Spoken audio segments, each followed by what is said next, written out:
আসসালামু আলাইকুম দর্শক, শুভেচ্ছা নিন, আপনাদের সবাইকে স্বাগত জানাচ্ছি আজকের অনুষ্ঠানে। দর্শক, নির্বাচনের বাকি আছে আর 10 দিন। নির্বাচনের মাঠে আসলে জুলাই পরবর্তী যে পরিবেশটা থাকার উচিত ছিল বা যা হওয়ার কথা ছিল সেটি কিন্তু হচ্ছে না।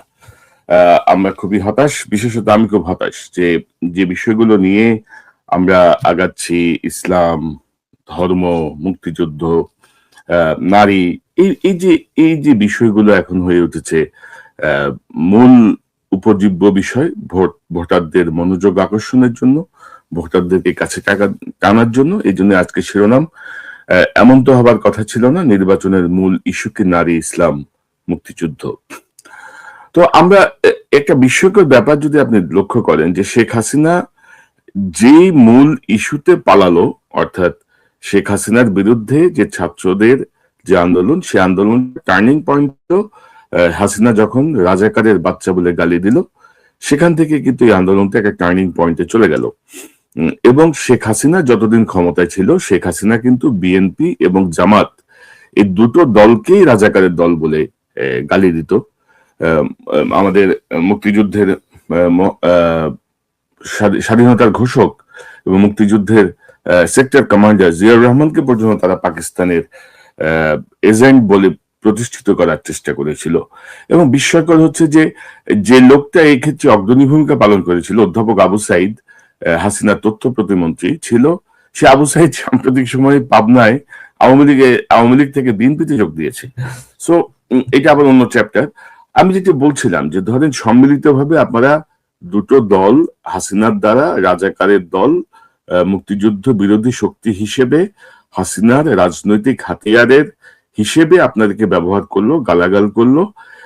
5ই আগস্টে হাসিনা পালাই যাওয়ার পরপরই আপনারা আলাদা হয়ে গেলেন। বিএনপি সেই হাসিনা ন্যারেটিভ চাপাই দেওয়া শুরু করলো, গালি দেওয়া শুরু করলো জামাতকে। মানে ধরেন যে মুক্তিযুদ্ধ অস্বীকার করার কোনো সুযোগ নাই। বলার চেষ্টা করা হলো যে জুলাই বিপ্লব হচ্ছে মুক্তিযুদ্ধের চেতনা, মানে মুক্তিযুদ্ধের থেকেও বড় কিছু। এটা কখনোই হতে পারে, এটা অ্যাবসার্ড। মুক্তিযুদ্ধের জায়গায় মুক্তিযুদ্ধ আমাদেরকে একটা স্বাধীন দেশ দিয়েছে, পতাকা দিয়েছে। জুলাই বিপ্লব সেই মুক্তিযুদ্ধের চেতনাকে যারা ব্যবহার করছিল, যারা ধ্বংস করছিল, সেই জায়গাটা থেকে উত্তরণের একটা সুযোগ এনে দিয়েছে। কিন্তু ভেরি আনফরচুনেটলি এই জাতীয় সুযোগের কোনো সদ্ব্যবহার আমরা এই নির্বাচন পূর্ববর্তী যে প্রধান যে রাজনৈতিক দলগুলো, সেই রাজনৈতিক দলগুলোর যেসব বক্তৃতা বিবৃতি, সেই জায়গাগুলোয় অপ্রধান বিষয় প্রধান হিসেবে আসছে। প্রধান বিষয়গুলো গৌণ হয়ে যাচ্ছে, প্রধান বিষয়গুলো হয়তো বক্তৃতার টানে আসছে, অত্যন্ত গৌণভাবে আসছে। তো আমার মনে হয় যে মুক্তিযুদ্ধের বিষয়টা সেটেলড ইস্যু, এটা নিয়ে এত কপচাকপচির কিছু নাই আর কি, এত কপচাকপচির কিছু নাই। এবং মহান মুক্তিযুদ্ধের বিরুদ্ধে যারা অবস্থান নিয়েছিল তাদের মানে আমি কি বলবো, এটা বিচার বলেন, শাস্তি বলেন, সবই হয়ে গেছে। 54-55 বছর পরে এসে আপনি সেটা নিয়ে ডিভাইডেশনের কোনো সুযোগ নাই আর কি। এবং ধরেন আপনি যদি মনে করেন যে মুক্তিযুদ্ধের চেতনার নামে আপনি ভারতের দালালি করবেন, আবার কি বলে পাকিস্তানের বিরোধিতা করবেন, পাকিস্তানের বিরোধিতার নামে ভারতের দালালি করবেন, আমার মনে হয় যে এই জায়গাগুলো থেকে বের হয়ে আসার একটি সময় হয়েছে, মানে এখনই প্রকৃত সময়। এবং আপনারা ভোটারদেরকে যেসব বিষয় নিয়ে কথাবার্তা বলছেন, এগুলোতে মনে হচ্ছে যে 2001-এর নির্বাচনের পরে এই যে 25টা বছর যে পার হয়ে গেছে, 2001-এর পরে এই যে 25টা বছর পার হয়ে গেছে, এই বিষয়টি কারো মাথায় নেই। সোশ্যাল মিডিয়া অনেক বেশি স্ট্রং এখন। মূল মিডিয়া যতই দালালি করুক, যত কিছুই করুক, সোশ্যাল মিডিয়ার চোখকে কেউ ফাঁকি দিতে পারবে না। বাংলাদেশের অসংখ্য কি বলবো আপনাকে, সিটিজেন জার্নালিস্ট গড়ে উঠেছে, তাদের মোবাইল ফোনই তাদের সাংবাদিকতার মূল বিষয়। তারা প্রত্যেকটা বিষয় কিন্তু সামনে নিয়ে আসছে। সো এগুলো থেকে আপনারা আমার মনে হয় না খুব বেশি সুবিধা পাবেন। কারণ মানুষের সাইকোলজি, আমরা কি মনে করি, আমরা মানুষকে বোকা ভাবি? মানুষ আপনি যা বলবেন সেটাই বিশ্বাস করবে? মানুষ অনেক বেশি বোঝে। আমি বাংলাদেশে থাকতে 21 টেলিভিশনে জনতার কথা নামে একটি অনুষ্ঠান করতাম, এবং অনুষ্ঠানের এন্ডিং এ আমি একটি লাইন প্রতিবারই বলতাম, প্রতি অনুষ্ঠানেই বলতাম যে সাধারণ মানুষ, তাদের ভাবনাগুলো অসাধারণ, তাদের বিশ্লেষণ অনেক গভীর এবং সূক্ষ্ম। এবং সাধারণ মানুষ মানে অর্ডিনারি পিপল এক্সট্রা অর্ডিনারি ভাবে চিন্তা করে, যেটা আসলে আমরা নেতারা বুঝি না। আমরা যারা অতি শিক্ষিত মানুষ আমরা বুঝি না। সাধারণ মানুষকে অবজ্ঞা করার কোনো সুযোগ নাই যে সে বোঝে না, সে বোঝে এবং আপনার থেকে অনেক ভালো বোঝে। সো এইসব যেসব কথাবার্তা হচ্ছে, যেসব প্রচারণা হচ্ছে, এই বিষয়গুলো আসলে আমার মনে হয় যে আখেরে নির্বাচনের ফলাফলে একটা বিরূপ প্রভাব নিয়েও আসতে পারে। তো এখন আসেন আমরা আসি যে মানে ইসলামিক যে ইসলাম ইস্যুটা মানে এটা খুবই কি বলবো মানে দুর্ভাগ্যজনক। আমি জামাতের দুইজনের কথা শুনি। আপনি যদি দেখেন এই সেলিম, নিজের উন্নয়নের লাগে আমরা অকলে চেষ্টা করতাম, দল মতের ঊর্ধ্বে উঠে এইবার দাঁড়িপাল্লা মার্কায় আপনারা ভোট দিয়া একবার আল্লাহরে খুশি করবার লাগি, ব্যস্ত যাইবার লাগি, দুজক থেকে বাঁচবার লাগি, নিজের উন্নয়নের লাগে আমরা অকলে চেষ্টা করতাম। ইনশাআল্লাহ রাজি আছেন তো? তারপরে ধরেন জামাতের আরেকজন স্থানীয় নেতা, তার বক্তব্যটা যদি শুনেন। আপনাদের সকলকে নিয়ে আমরা জাতীয় সংসদে বিজয়ের মালা নিয়ে হাজির হব ইনশাআল্লাহ। একই সাথে এই কাজের মাধ্যমে আমরা জান্নাতে একসাথে যেতে চাই। তো এই যে ধরেন এই যে জান্নাতের টিকিট বিক্রি হচ্ছে, তারেক রহমান সাহেবের বক্তব্য এই বিষয়গুলো স্পষ্টভাবে এসেছে। এবং আমি যদি আপনাদেরকে তারেক রহমান সাহেবের একটা কাউন্টার বক্তব্য শোনাই। আল্লাহ, দোজকের মালিক আল্লাহ, বেহেশতের মালিক আল্লাহ, এই পৃথিবীর মালিক আল্লাহ, কাবার মালিক আল্লাহ। আরে ভাই, যেটার মালিক আল্লাহ সেটা কি অন্য কেউ দেওয়ার ক্ষমতা রাখে? রাখে না। অর্থাৎ তারপর ধরেন জামাতপন্থী একজন বুদ্ধিজীবী, তার একটা বক্তব্য যদি আমি আপনাদেরকে শোনাই, মানে এগুলো খুবই আনফরচুনেট এবং খুবই দুর্ভাগ্যজনক যে তারা এইভাবে বলছেন। তাদের এই জাতীয় বক্তব্য কোনোভাবেই গ্রহণযোগ্য না।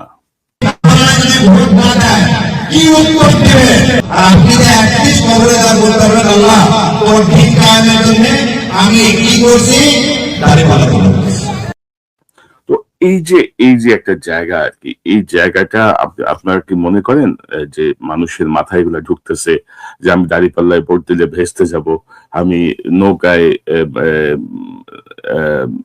নৌকা মানে কি, নৌকা তো এখন নাই, কিন্তু নৌকাকে অনেকে ওন করছে, অনেক দল ওন করছে, বিএনপি জামাত সমান তালে নৌকার প্রতি এক ধরনের সহানুভূতি দেখাচ্ছে।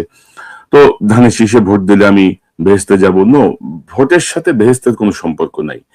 আপনি আপনার এলাকার আপনার যে যোগ্য তাকে আপনি ভোট দেওয়ার চেষ্টা করবেন। এবং ধরেন যে আমাদের রাজনৈতিক মাঠে ভোটের অবস্থায় এই যে ইসলাম এমন একটা অবস্থায় এসে পৌঁছাইছে যে আমাদের ধরেন সকল দলের সকল নেতা চেষ্টা করছে আমি একটু ইসলামিস্ট মানসিকতার, আমি একটু ইসলামিক মানসিকতার, আমি ধর্ম জানি, এটা বোঝানো। ধরেন বিএনপির তথ্য বিষয়ক সম্পাদক বোধহয় সাবেক বা বর্তমান, আমি জানি না তার পরটা কি, আজিজুল বারী হেলাল, তার একটা বক্তব্য শোনেন।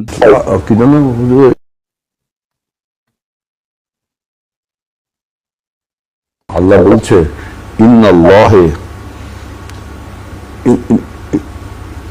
ইন্নাল্লাহে ইন্দাদ্দীন ইসলাম, ইন্নাল্লাহ ইসলাম। কি জানো, অর্থাৎ সবাইকে প্রমাণ করতে হবে এখন টকশোতে, যে সবাইকে এখন তার বক্তব্যে প্রমাণ করতে হবে যে আমি ইসলাম জানি, আমি কোরআনের আয়াত জানি, আমি হাদিস জানি, আমি সব জানি। তো আমার মনে হয় যে জুলাই বিপ্লব বা 15 বছর হাসিনার এই দুঃশাসনের মধ্যে থাকার পরে এটি কখনোই নির্বাচনের মাঠের প্রধান একটা ইস্যু হতে পারে না।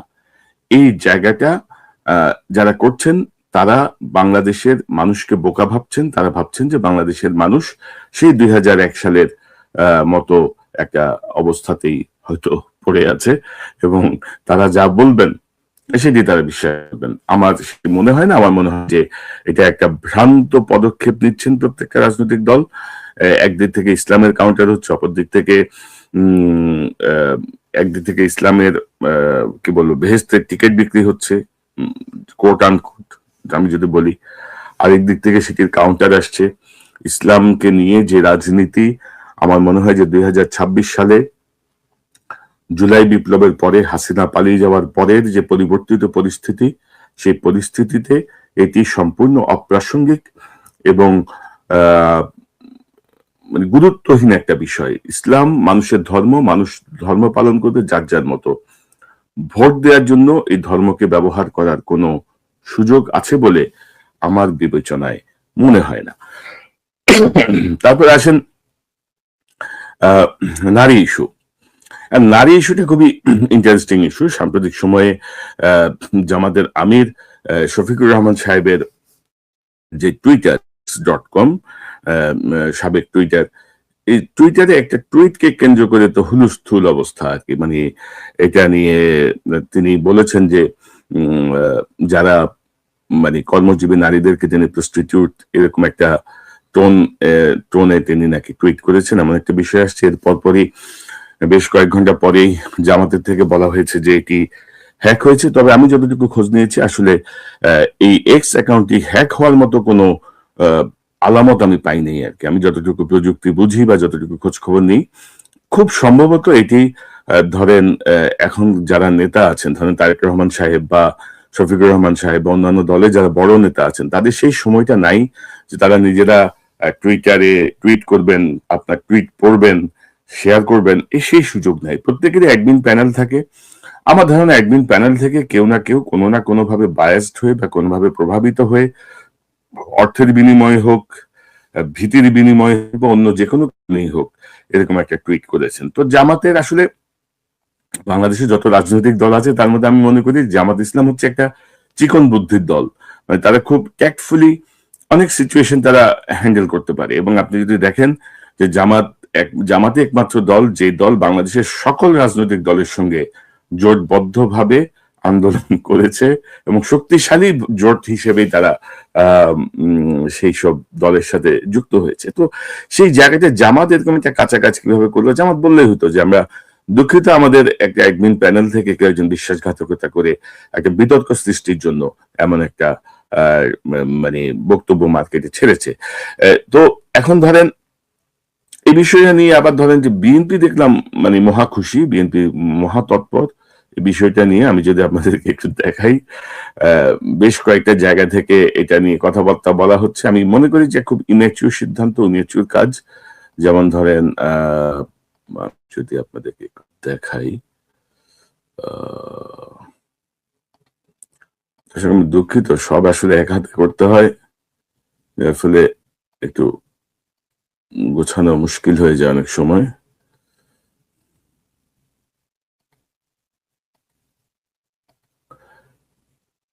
এটা হচ্ছে ধরেন বিএনপির মাহাদি আমিন, যিনি বিএনপির চেয়ারম্যানের যিনি উপদেষ্টা, অ্যাডভাইজার প্লাস মুখপাত্র বিএনপির, তিনি বলছিলেন এটা নিয়ে তিনি নিন্দা এবং ক্ষোভ জানিয়েছেন বা সবকিছু। তারপরে ধরেন জনাব তারেক রহমান সাহেব তার বক্তব্যে বলেছেন, আমি যদি একটু দেখাই আপনাদেরকে তাহলে আপনাদের বুঝতে সুবিধা হবে। এটা মালিক আল্লাহ, বেহেশতের মালিক আল্লাহ, না, এটা না, এই বক্তব্যটা আমরা দেখেছি একটি রাজনৈতিক দলের অর্ধেক গোষ্ঠী নারী গোষ্ঠী, যে তাদের সম্পর্কে আমরা দেখেছি কিভাবে তাদেরকে ঘরের মধ্যে আটকিয়ে রাখতে চায়, সেই কথা তারা বলেছে। আমরা দেখেছি একটি রাজনৈতিক দলের একজন নেতা পরিষ্কারভাবে বলে দিয়েছে যে তারা কোনোভাবে নারীর নেতৃত্বে বিশ্বাস করে না। আমরা দেখেছি একটি রাজনৈতিক দলের নেতা পরিষ্কারভাবে দুদিন আগে বলেছে যে যে সকল মহিলা, যে সকল মা বোনেরা কর্মসংস্থানের উদ্দেশ্যে কর্মসংস্থানের জন্য যান, তাদেরকে প্রিয় ভাই বোনেরা আপনাদের সামনে আমার বলতে রীতিমতন লজ্জা হচ্ছে। তো তারেক রহমান সাহেব এটা তীব্র নিন্দা জানিয়েছেন। তারেক রহমান সাহেব এটার নিন্দা জানানোর আগে আমি যেটি বলছিলাম যে তার যিনি তার অ্যাডভাইজার মাহাদি আমিন, তিনি আমাদের আমিরের এই কোর্স দেওয়া এবং অ্যাকাউন্ট হ্যাক হয়ে যাওয়ার যে দাবি করা হয়েছে সঙ্গত কারণে তার প্রেক্ষিতে প্রশ্ন উঠে যে নারী বিদ্বেষী একটি পোস্টের প্রায় 9 ঘন্টা পর দেশব্যাপী তুমুল সমালোচনার মুখে রাত 1টার দিকে আইডি হ্যাকের দাবি কতটা যৌক্তিক? তো ধরেন এই যে ধরেন বিএনপি যে অতি আগ্রহ, অতি উৎসাহী যে ভূমিকা, সেই ভূমিকাটা আপনি কি মনে করেন যে জামাতের আমিরের এই টুইটের কোনো প্রভাব ওইভাবে পড়বে? যদিও জামাত এমনিতে একটা বেকায়দায় আছে, মানে বিশেষত এবারই যে বিষয়গুলো সামনে আসছে সেই সামনের বিষয়গুলো নিয়ে আমি যদি বলি, সাম্প্রতিক সময়ে জামাতের একটা অনুষ্ঠানের একটা ক্লিপ শোনাই। রাষ্ট্রবিজ্ঞানী অধ্যাপক ডক্টর দিলারা চৌধুরী তিনি এই প্রশ্নটি করেছিলেন জামাতের যিনি নায়েবে আমির আব্দুল্লাহ মোহাম্মদ তাহের, সেখানে ওপেন এই প্রশ্নটি আপনারা যদি শুনেন। My question is that Bangladesh Jamaat Islam has not given nomination to any women Okay. in the upcoming election. I think this is for you.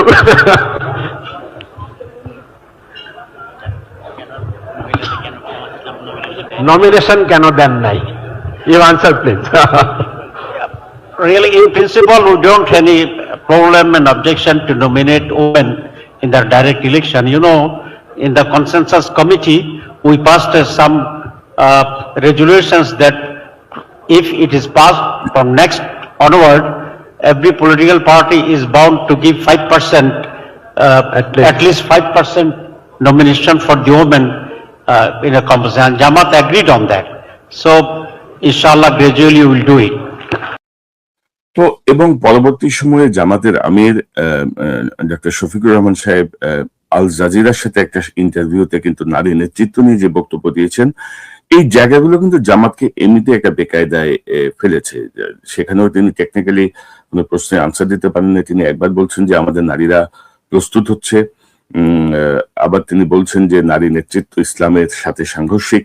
তো এই যে জায়গাগুলো, অর্থাৎ জামাতের যে জায়গাগুলো, ধরেন জামাতের কেউ বলছেন যে মানে ইসলামিক শাসন প্রতিষ্ঠা করতে হলে দাঁড়িপাল্লায় ভোট দিতে হবে, আবার শফিক সাহেব আবার বলছেন যে সংবিধান অনুযায়ী দেশের যে প্রচলিত বিধান সে অনুযায়ী দেশ চলবে। জামাত কিন্তু তাদের এই জায়গাগুলো নিয়ে কিন্তু কিছু কনফিউশন আছে, যে জায়গাগুলো মানুষের কাছে স্পষ্ট নয়।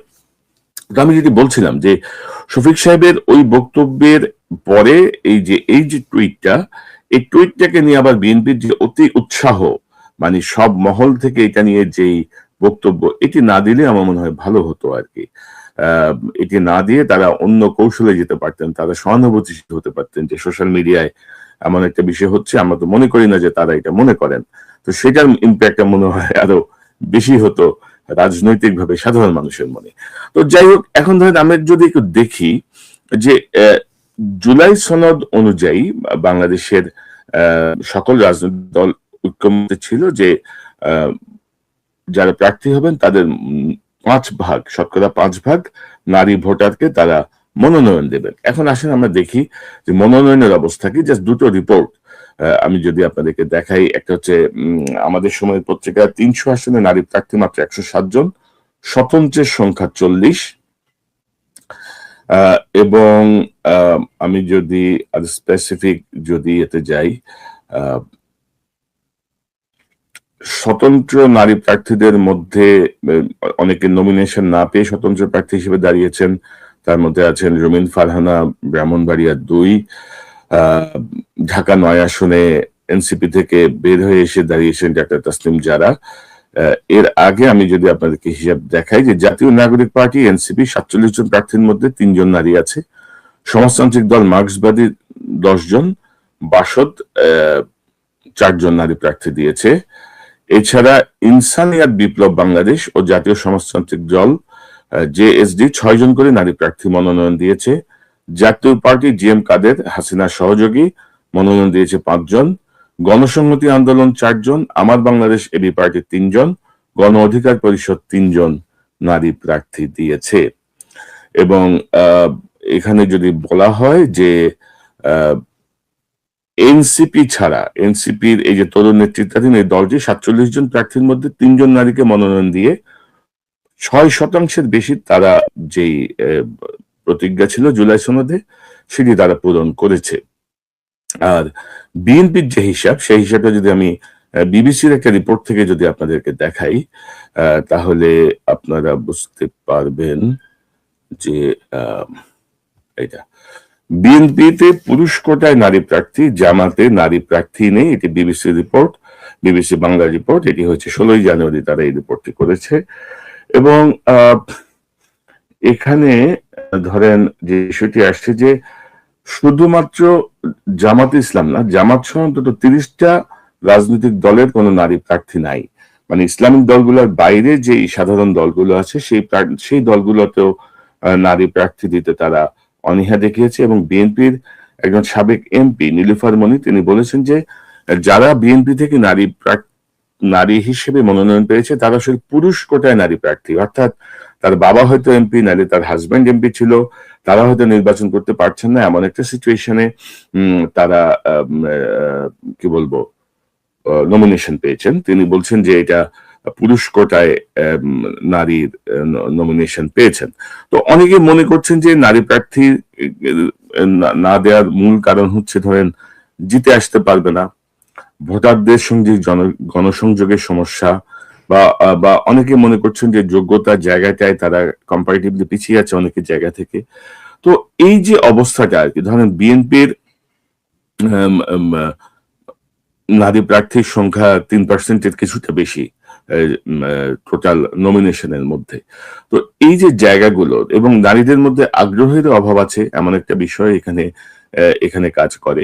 জামাত ধরেন জামাত কিন্তু অতীতেও কখনো কোনো নারীকে নমিনেশন দেয় নাই নির্বাচনের মাঠে, কিন্তু সংরক্ষিত আসনে তাদের নারী এমপি ছিল, তারা সেখানে কাজ করেছেন। তো ধরেন নারী ইস্যুটা যে হঠাৎ করে বাংলাদেশের নতুন কোনো ইস্যু তা কিন্তু না, এটা অনেক পুরাতন ইস্যু।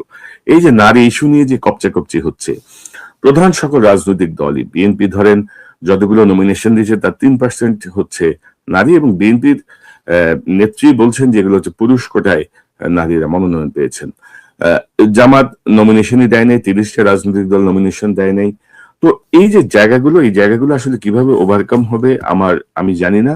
রাজনৈতিক দলগুলো ক্ষমতায় যাওয়ার আগে একরকম কথা বলে, হাসিনা তো নারীর ক্ষমতায়নের তো চূড়ান্ত রূপ করছে না, কিন্তু আপনি যদি দেখেন খুঁজতে গেলে দেখবেন যে সেই লেভেলের নেতৃত্ব দেওয়ার মতো সক্ষমতা সম্পন্ন নারীর অভাব আছে। আবার ধরেন এবার বিএনপির বেশ কয়েকটা আসনে সম্ভাবনাময় নেতৃত্বকে বিএনপি বাদ দিয়ে সেখানে বিকল্প ব্যক্তিকে মনোনয়ন দিয়েছে। এটা আরেকটা প্রসঙ্গবোধক একটা বিষয় যে যেই নারী নেত্রী তার এলাকায় দীর্ঘদিন ধরে কাজ করছেন, যিনি বিএনপি রাজনীতির সঙ্গে ওতপ্রোতভাবে যুক্ত, তেমন একজনকে বাদ দিয়ে আপনি আরেকজন কেন নমিনেশন দিলেন? এর পেছনের মূল রহস্য কি? এই রহস্য আমার মনে হয় যা 10 দিন পরে উন্মোচিত হবে, সাধারণ মানুষ কিভাবে বিষয়টাকে নেয় তার উপর ভিত্তি করে। সো নারী নেতৃত্ব নিয়ে যে বিষয়টা, সে বিষয়টা ধরেন আমি তো মনে করি যে মানে এক ধরনের নোংরামির পর্যায়ে যে পৌঁছাচ্ছে আর কি। এবং আমার মনে হয় না যে এটা করে রাজনৈতিক দলগুলো লাভবান হবে, ক্ষতিগ্রস্ত হওয়া ছাড়া। পাশাপাশি ধরেন নমিনেশনের কথা বলছিলাম, সাম্প্রতিক সময়ে আপনি যদি দেখেন নমিনেশন নিয়ে বিএনপি জামাত দুটো প্রধান দলের মধ্যে কিন্তু বিশাল ঝামেলা এখনো আছে। আমি বলবো যে বিএনপির বিদ্রোহী প্রার্থীদের সংখ্যা প্রায় 78 জনের মতো, সম্ভবত আমি যতটুকু দেখলাম বিদ্রোহী প্রার্থী, এবং তারেক রহমান সাহেব বেশ কয়েকজনকে অনুরোধ করেছেন বসে যাওয়ার জন্য, কিন্তু তারা খুব সম্ভবত তারা হয়তো বসে গেলেও তাদের নেতাকর্মীরা কিন্তু ওরকম ইনস্ট্রাকশন পাচ্ছেন না। কিছু কিছু এলাকায় যেমন পটুয়াখালী, কিশোরগঞ্জ 5 এই জায়গাগুলোয় বিএনপি থেকে বিদ্রোহী প্রার্থী থেকে বহিষ্কার করা হয়েছে দলের অনেককে, বিদ্রোহীর সঙ্গে কাজ করায়। এটা তারা আরো অনেক খুশি যে তারা এখন বিনা বাধায় বিদ্রোহী প্রার্থীর পক্ষে কাজ করতে পারবেন দল থেকে, যেহেতু তারা বহিষ্কার হয়েছেন। তারা খুব আনন্দ চিত্তে সে বহিষ্কারাদেশ মেনে নিচ্ছেন। সো পরিস্থিতি ভালো না। এখন বিএনপির সাবেক মন্ত্রী এবং এমপি পদপ্রার্থী এবারের আলতাফ হোসেন সাহেব, যিনি বিমান বাহিনী প্রধান ছিলেন, তার একটা বক্তব্য যদি আমরা শুনি। বিএনপি বিশেষ করে এই নির্বাচনে ক্যান্ডিডেট সিলেক্ট করার আগে 5টা সার্ভে করেছে, 5টা সার্ভে জরিপ করেছে। একটা করেছে পুলিশ, একটা করেছে ডিজিএফআই, একটা করেছে এনএসআই, আর 2টা করেছে বিএনপি। এই 5টা সার্ভের উপরে নির্ভর করে তারা ক্যান্ডিডেট সিলেক্ট করছে। এইভাবে যখন ক্যান্ডিডেট সিলেক্ট করা হয়, এটার বিপক্ষে বলার খুব একটা কিছু থাকে না। তো এনএসআই ডিজিএফআই কি কারণে বিএনপি কে তালিকা দিল, পুলিশ কিংবা কেন বিএনপির জন্য জরিপ করে তালিকা দিল, এই বিষয়টা আমার মনে স্পষ্ট করা উচিত। পাশাপাশি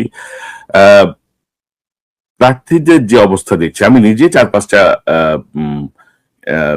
প্রার্থী নিয়ে আলাদা করে বলেছিলাম যে এই প্রার্থীগুলোকে পুনর্বিবেচনা করা হোক, তাদের বয়স, তাদের ঋণ খেলাপি অবস্থা বা তাদের সবকিছু। তবে ধরেন বিএনপি জামাত যাকেই নমিনেশন দিক, সাধারণ মানুষের প্রতি আমার আহ্বান থাকবে, আপনারা যাকে যোগ্য মনে করেন তাকে আপনারা ভোট দেবেন। কোনো মির্জা ফখরুল বা আব্দুল্লাহ মোহাম্মদ তাহের তারা আওয়ামী লীগের প্রতি অনুরাগ দেখাক বা তাদের সমাবেশে আওয়ামী লীগ নেতা যোগ দিক, সেই জায়গাগুলো আপনারা অবশ্যই মাথায় রাখবেন। কারণ মির্জা ফখরুল তো ফখরুল, বিএনপির আরো শীর্ষ নেতাও যদি বলেন যে আওয়ামী লীগের প্রতি আমাদেরকে সফট হতে হবে, সেটা মেনে নিব না। জিয়াউর রহমানও যদি বলেন, সেটাও মেনে নেওয়ার কোনো সুযোগ নাই। কারণ জিয়াউর রহমান আওয়ামী লীগকে এই দেশে পুনর্বাসন করেছিল, তার ফল তিনি ভোগ করেছেন।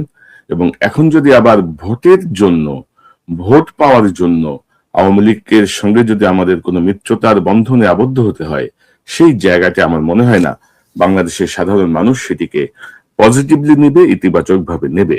এতে নিজের পায়ে নিজে কোড়াল মারার মতোই অবস্থা। যদিও হাসিনা পলাতক হাসিনা, তার অবশ্য ঘোষণা আছে যেন আওয়ামী লীগের কেউ ভোট কেন্দ্রে না যায়। তো ভোট কেন্দ্রে না যাক, না দিক, জাহান্নামে যাক, কিন্তু আওয়ামী লীগের সঙ্গে কোনো ধরনের মিত্রতা বা আওয়ামী লীগের কোনো সহযোগিতা বিএনপি জামাত যেই চাইবে সেই গণধিকৃত এবং জনগণের দ্বারা প্রত্যাখ্যাত হবে, এটি আপনারা লিখে রাখতে পারেন। পাশাপাশি আমি যদি বলি, এই যে ধরেন নির্বাচন কেন্দ্রিক আরো বেশ কিছু ঘটনা ঘটছে, এগুলো এক ধরনের মজা, এগুলো এক ধরনের বিষয় যে ধরেন ভোটারদের মনোযোগ, ভোট পাওয়ার জন্য দেখলাম একটা সোশ্যাল মিডিয়া একটা ভিডিও দেখলাম যে বিএনপির এক প্রার্থী, যে এক প্রার্থী না সমর্থক, প্রার্থীর সমর্থক যে এক ভোটারের পা জড়ায় ধরে বসে আছে যে ভাই বলেন ভোট দিবেন কিনা, আপনি কথা দেন। তো কেউ আবার এরকম জায়গায় কোথাও কোথাও কোরআন শরীফ ছুঁয়ে শপথ করানোর বিষয়টাও সামনে আসছে, যেগুলা কোনোভাবেই গ্রহণযোগ্য না। আপনারা নির্বাচন কেন্দ্রিক অনেক ধরনের ফান হয়, অনেক ধরনের মজা হয়, ভোটারদের মনোযোগ আকর্ষণের জন্য নানা ধরনের কথা আসে, নানা ধরনের ফুলঝুরি আসে। মানুষ অনেকেই মনে করে যে এটা হবে, অনেকে মনে করে যেগুলো ফান, কিন্তু ভোটের যে একটা উৎসব মুখর আমেজ, ভোটের যে উৎসব মুখর পরিবেশ, সেই পরিবেশটা আমার মনে হচ্ছে সবার রাখা উচিত। আবার ধরেন কিছু কিছু জায়গায় আমরা দেখছিলাম, আজকেই সোশ্যাল মিডিয়ায় একটা ফুটেজ দেখছিলাম যে ঢাকার সালাম দিও, এই পানামো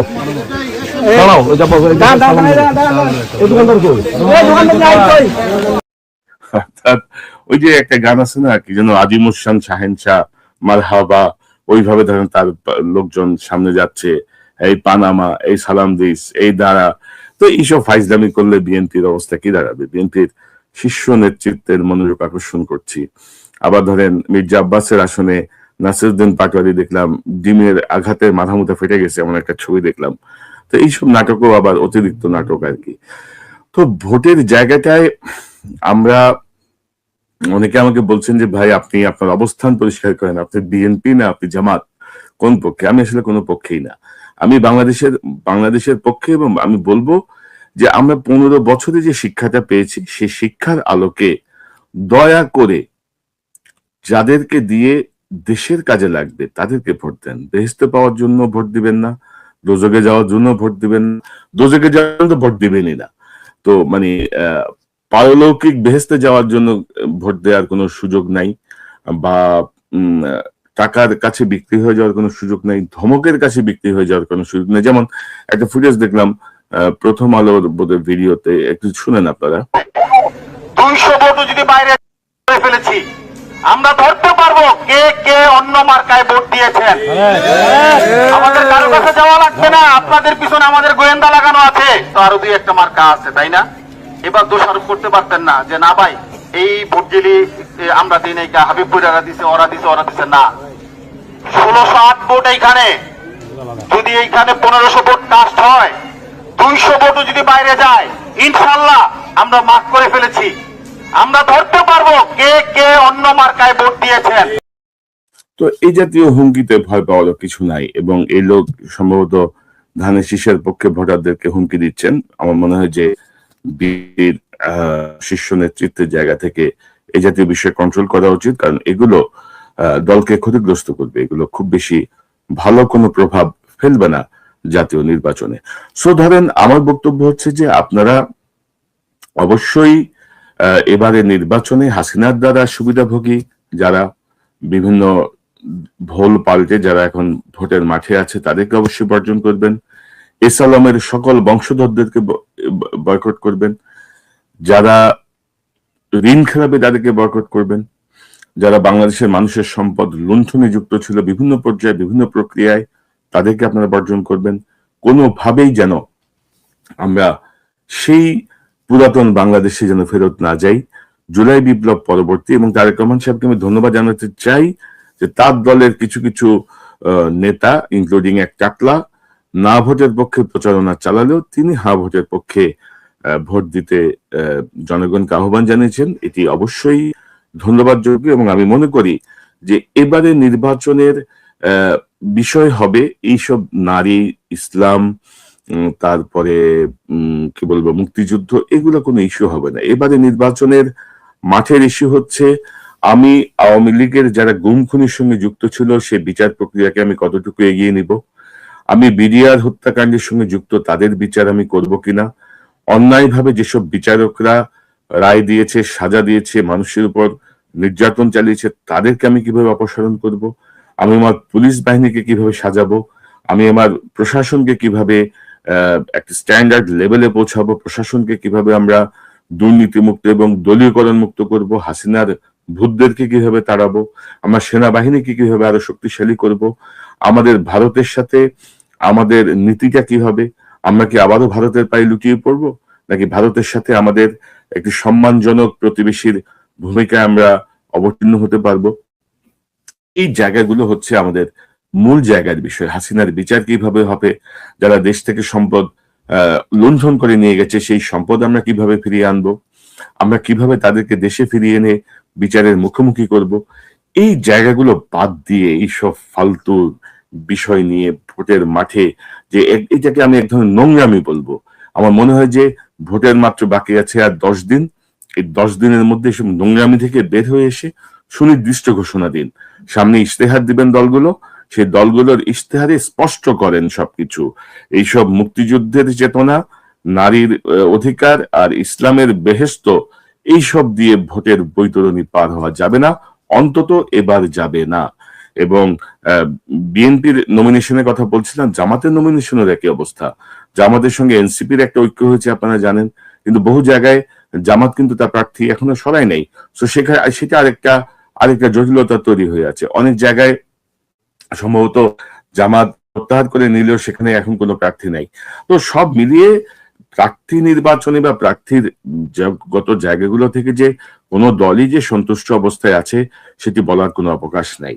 তো আমার মনে হয় যে বিষয়গুলো বললাম, জুলাই বিপ্লব, জুলাই গণ অভ্যুত্থানের যে চেতনা, যেই লক্ষ্যকে কেন্দ্র করে এই বিপ্লব এবং অর্জন হয়েছে, সেই জায়গাটাকে নির্বাচনের প্রধান প্রতিশ্রুতির জায়গায় নিয়ে আসেন। এবং আমার মনে হয় যে বাংলাদেশের মানুষ, সাধারণ মানুষ এই বিষয়গুলো নিয়েই ভোট কেন্দ্রে যাবে, এই বিষয়গুলো মাথায় রেখেই ভোট দেবে। আপনি সম্পদ লুণ্ঠনকারী এসালামের বংশধরদেরকে, আত্মীয় স্বজনদেরকে, তার সুবিধাভোগীদেরকে আপনি নমিনেশন দিবেন, জনগণ ভোট দিতে বাধ্য। আপনি দুর্নীতিবাজ ঋণ খেলাপিকে নমিনেশন দিবেন, জনগণ ভোট দিতে বাধ্য। কি চেতনায় জনগণ ভোট দেবে? আপনি বেহেশতের লোভ দেখাবেন, জনগণ আপনাকে ভোট দিতে বাধ্য। আপনি নারীর বিষয়ে যদি অসম্মানজনক পোষণ করেন, জনগণ আপনাকে ভোট দিতে বাধ্য। একটি কথা স্পষ্ট করতে চাই, বাংলাদেশ কখনো তালেবান রাষ্ট্রে পরিণত হবে না। কারণ বাংলাদেশের মানুষের যে চেতনা, বাংলাদেশের মানুষের যে বোধ, যে উপলব্ধি, সেই জায়গাটায় কখনো আমরা ওই লেভেলে পৌঁছাতে পারবো না। কারণ বাংলাদেশের যেই নৃতাত্ত্বিক ভাবে বাংলাদেশিদের যে গড়ে ওঠা বা বাংলাদেশিদের যে মনস্তত্ত্ব, সেই মনস্তত্ত্ব কখনোই এই জিনিসটাকে সমর্থন করে না। এবং আপনারা জানেন যে ত্রয়োদশ সংসদ নির্বাচনের আগে যে 12টা সংসদ নির্বাচন হয়েছে, তার মধ্যে যেই নির্বাচনগুলো সুষ্ঠু হয়েছে সেই নির্বাচনেও কিন্তু কোনো পীরের দল, কোনো মাশায়েখের দল কিন্তু সংসদে আসলে ওইভাবে যোগ দিতে পারে নাই, বিশেষ বদন্যতা দুই একটা ক্ষেত্র ছাড়া, তা বিশেষ ব্যবস্থায় তাদেরকে নিয়ে আসা হয়েছে। এর বাইরে কিন্তু বাংলাদেশের মানুষ কিন্তু অনেক বেশি মাত্রায় ধর্মনিরপেক্ষ, অনেক বেশি মাত্রায় উদার। সেই বাংলাদেশি মানুষের উপরে কিছু চাপিয়ে চেষ্টা করা বা ইসলামকে কেন্দ্র করে রাজনীতি করা, ভোট চাওয়া, কাউন্টার করা, আমার মনে হয় যে জায়গাগুলো থেকে আপনারা সবাই বের হয়ে আসি। আর মাত্র 10 দিন আছে, এর মধ্যে স্পষ্ট করেন যে আপনারা এই হাসিনার আমলের থেকে কি শিক্ষা নিলেন, আপনারা কি করবেন, গণহত্যাকারীদের বিচার আপনারা কিভাবে করবেন, বিডিআর এর বিচার আপনারা কিভাবে করবেন, বিডিআর হত্যাকাণ্ডের সঙ্গে যারা যুক্ত তাদের বিচার, খুনের সঙ্গে যারা যুক্ত তাদের বিচার, কিভাবে কি হবে, দয়া করে প্রত্যেকটা রাজনৈতিক দল, বিএনপি, জামাত, এনসিপি, যারা এখন মূলত মূল লাইনে আছে, তারা সহ অন্যান্য দল প্রত্যেকেই তাদের অবস্থান স্পষ্ট করেন। কারণ আমার মনে হয় যেন ভোট এবার মার্কা ভিত্তিক কোনো ভোট হবে না, ভোট হবে ব্যক্তি ভিত্তিক, এবং সেটি হওয়া উচিত। সেটি আমি সর্বন্তকরণে সমর্থন করছি। কারণ আমি আমার বাংলাদেশকে একটা গঠনমূলক জায়গায় দেখতে চাই। আমি আমার বাংলাদেশকে একটা যোগ্য মানুষদের হাতে যেন নেতৃত্ব থাকে, সেই জায়গাটায় দেখতে চাই। কোন ধরনের কি বলবো, ইরেসপন্সিবল স্পিচ, কোন ধরনের রাজনৈতিক স্ট্যান্ডবাজি কথাবার্তা, এগুলো আমরা অনেক শুনেছি, আমরা শুনতে চাই না। আমি আশা করি আমাদের বিএনপি, জামাত সহ অন্যান্য দলের যারা শীর্ষ নেতারা আছেন তারা